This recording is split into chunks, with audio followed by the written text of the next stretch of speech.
Pourquoi les SCPI, la plupart d'entre elles se valorisent en début d'année? On s'intéresse à cette question avec Jérémy Chor. Bonjour Jérémy. Bonsoir Thomas.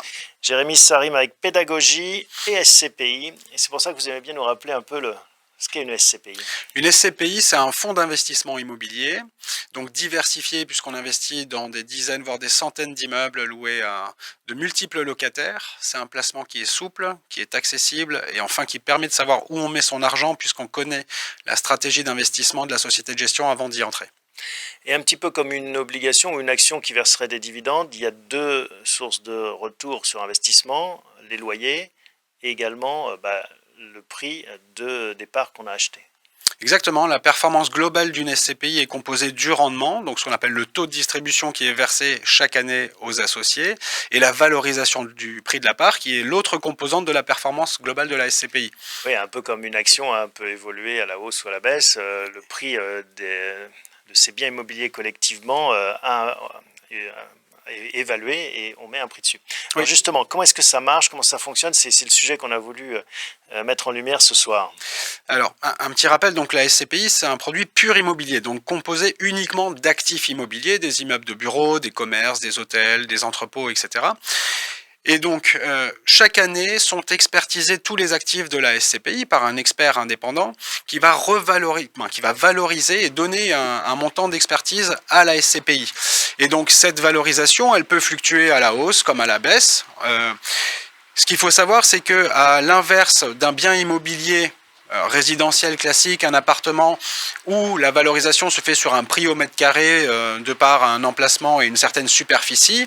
Ce qu'on va prendre en compte également, ce que va prendre en compte l'expert pour expertiser la SCPI, c'est son rendement, c'est-à-dire est-ce que les immeubles sont loués dans de bonnes conditions, est-ce qu'il reste une durée de bail assez longue, et plus le loyer est élevé et plus ça peut valoriser la SCPI. D'ailleurs, les professionnels du secteur parlent davantage en termes de rendement. On en avait un exemple avec l'invité précédent qui évoquait 4, 5, 6% plutôt qu'en prix.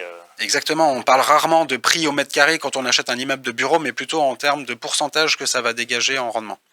Et alors justement, pourquoi est-ce que ces expertises, ces valorisations ont lieu souvent en début d'année? Alors, c'est simple, hein, c'est la fin de l'exercice comptable, généralement du 1er janvier au 31 décembre, et à la fin d'année, donc la société de gestion missionne un expert pour évaluer le patrimoine de la SCPI. Alors, ce qu'on constate aujourd'hui, c'est qu'il y a beaucoup de SCPI qui revalorisent le prix de la part, généralement, alors soit en toute fin d'année, comme ça a été le cas l'année dernière, par exemple, avec la SCPI de Swiss Life ESG Pierre Capital, qui a revalorisé son prix de part en décembre, soit généralement dans les premiers mois de l'année. J'ai préparé une diapo qui montre les revalorisations des prix de part qui sont intervenus en 2022. Donc vous voyez, il y a une vingtaine de SCPI qui ont augmenté leur prix de part cette année. En moyenne, de 2,60%, hein, ça va de 0, quelques pourcents à plus de 7%. Donc la moyenne de ces revalorisations, c'est 2,60. Et la plupart de ces revalorisations sont intervenues sur les 3 premiers mois de l'année. Donc quand on ajoute ces 2,60% aux 4,50 de loyer, en tout cas c'est le taux de distribution qui est attendu pour cette année, ben, ça amène la SCPI à une performance globale de plus de 7%. Alors je profite de ce graphique pour vous demander votre sentiment sur l'année 2023. Est-ce qu'on aura la même hausse, en tout cas pour les principales, selon vous? Alors, j'ai pas de boule de cristal pour savoir si on aura la même hausse que ce qu'on a connu en 2022. Néanmoins, ce qu'on sait, c'est qu'il y a beaucoup de SCPI qui sont encore décotés aujourd'hui. Alors, qu'est-ce que ça veut dire ? Le prix de la part de SCPI est réglementé et doit être compris dans une fourchette entre moins 10% et plus 10% par rapport à la valeur de reconstitution. Il y a beaucoup de SCPI sur le marché qui ont beaucoup de marge parce qu'elles se sont toujours mises au plus bas quasiment exactement de cette fourchette.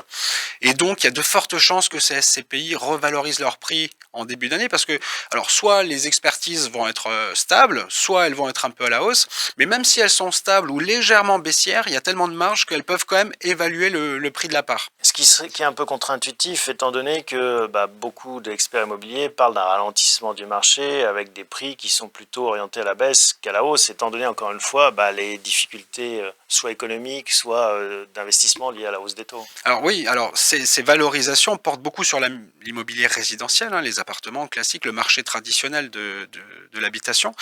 Mais encore une fois, sur le marché professionnel, on a deux indicateurs qui vont dans ce sens-là. C'est un, les indexations des loyers, puisqu'encore une fois, c'est les loyers encaissés qui font la valeur de l'immobilier. Et on a quand même beaucoup aujourd'hui de classes d'actifs à la sortie de cette crise sanitaire qui reprennent complètement leur activité. Je pense au commerce, à l'hôtellerie par exemple, où on avait eu des loyers qui étaient très faibles en 2021 et qui sont aujourd'hui revenus sur un niveau tout à fait classique. Donc les loyers vont augmenter, il y a beaucoup moins aujourd'hui de franchise de loyers, etc. Il y a également l'indexation des loyers pour l'immobilier de bureau, l'immobilier de commerce. Donc ça va suivre légèrement l'inflation. Et comme ces loyers vont se revaloriser, mécaniquement, la valeur peut aussi augmenter. Donc ce que j'entends, c'est que c'est la période des fêtes, il faut en profiter avant que les prix n'augmentent l'année prochaine. Disons que c'est mieux d'acheter avant que le prix augmente. Bon, si augmentation il y a en effet, on peut dire un mot en effet de celles qui vont augmenter. Est-ce que vous savez, vous, qui va monter ces prix? On peut pas, non, on n'a pas d'informations très précises. C'est une information qui vaut cher, ça. Oui, et les sociétés de gestion ne communiquent pas sur les SCPI qui vont se valoriser. Néanmoins, chez Prim'Alliance, on fait pas mal d'analyses. On analyse les bulletins trimestriels des SCPI, on analyse les rapports annuels, et donc on voit quand les valeurs d'expertise augmentent. On peut avoir deux approches. On peut regarder les SCPI qui soit revalorisent très régulièrement parce qu'elles ont un patrimoine de très grande qualité, bien situé dans les grandes métropoles, à Paris, et donc on sait que c'est des marchés qui ont plutôt tendance à prendre de la valeur, et donc si elles ont évalué quasiment chaque année, il y a de fortes chances qu'elles continuent à le faire. Ou alors des SCPI qui existent depuis plusieurs années, qui n'ont jamais valorisé encore leur prix de part, donc il y a de fortes chances qu'elles le fassent aussi, parce que quand on est sous-coté, c'est un peu dilutif en fait, pour les associés qui sont dans la SCPI, surtout quand on est dans des périodes où il y a une collecte qui est très très importante comme cette année, parce que on va dépasser ou on va atteindre les 10 milliards d'euros cette année. Le précédent record, c'était en 2019, 8,6 milliards de collectes. Là, on va dépasser les 10 milliards. Donc, si on collecte trop avec un prix de part trop bas, c'est un peu dilutif. Donc, il va falloir un peu augmenter. Et en effet, il y a un arbitrage à faire entre les anciens et les nouveaux, parce que, en effet, on pourrait imaginer que laisser les prix bas, c'est intéressant pour faire rentrer des nouveaux membres, mais au détriment, bien sûr, des plus anciens. Oui, et c'est aussi attractif de rentrer dans une SCPI où on voit qu'elle se revalorise assez régulièrement. C'est comme quand on achète un appartement, on a un loyer qui tombe, mais s'il prend de la valeur, c'est un plus. Alors, des questions qui nous sont parvenues. Philippe demande, est-il plus risqué d'investir dans une nouvelle SCPI ? Alors, je crois qu'Yann Vidcock a apporté oui. un élément de réponse déjà avant. Alors, il disait non plutôt, pardon. Il disait que c'était intéressant. Il y a plusieurs éléments à prendre en compte. Effectivement, on peut se dire que c'est un peu plus risqué. Pourquoi ? Parce qu'elle ne va pas être aussi diversifiée qu'une SCPI qui existe depuis 10, 15, 20, 30 ans, où on a déjà des dizaines d'immeubles qui sont loués. Maintenant, il y a aussi des opportunités, parce que ces SCPI-là, elles arrivent au bon moment sur le marché. Elles sont full cash, en fait, elles ont du cash à investir, et donc elles ont un pouvoir de négociation un peu plus important que certaines SCPI peut-être plus anciennes, et surtout elles achètent dans des nouvelles conditions de marché. Donc aujourd'hui on achète à des taux de rendement, on revient sur cette notion-là, un peu plus élevés. Question de Jean-Pierre. Fiscalité des revenus de sources étrangères de SCPI détenues par une SCI allière. Déclaration 2047 à remplir par les associés, demande-t-il. Oui, effectivement, dès lors qu'on détient une SCPI qui a des immeubles à l'étranger, on va remplir cette déclaration 2047, et la société de gestion fournit ce qu'on appelle un imprimé fiscal unique à chaque associé, généralement vers le mois d'avril-mai, à la période des déclarations, pour les accompagner dans les déclarations avec tous les revenus à déclarer dans les bonnes cases. Question de Philippe. Quel support proposez-vous pour couvrir l'inflation ? Alors pour couvrir l'inflation, la classe d'actifs de l'immobilier répond bien à cela, puisque aujourd'hui donc on a une inflation, on table sur 6% à peu près.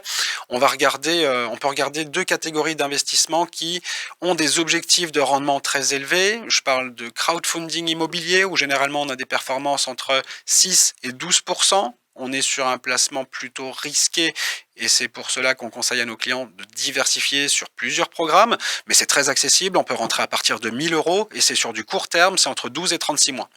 Et l'autre catégorie, c'est les club deal immobiliers ou le private equity immobilier. Alors là, on s'adresse à une clientèle avertie qui est capable d'investir plus de 100 000 € par programme, donc un peu plus risqué parce que moins de diversification, et on a le même potentiel de performance, 6 à 10% généralement. Lionel demande combien de temps conserver une SCPI avant de la revendre ?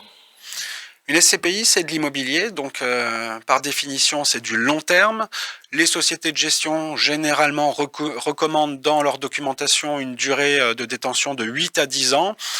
La durée moyenne de détention en France, elle est supérieure à 20 ans, parce que c'est un produit très simple, hein, on investit, on souscrit une fois, ensuite on n'a plus rien à faire. Hein, on rappelle que la gestion est faite par la société de gestion, il n'y a pas de recherche de locataires, on ne va pas encaisser les loyers, il n'y a pas de travaux, donc c'est un produit qui est très simple, on encaisse tous les trimestres ses revenus, donc généralement ça se conserve très longtemps.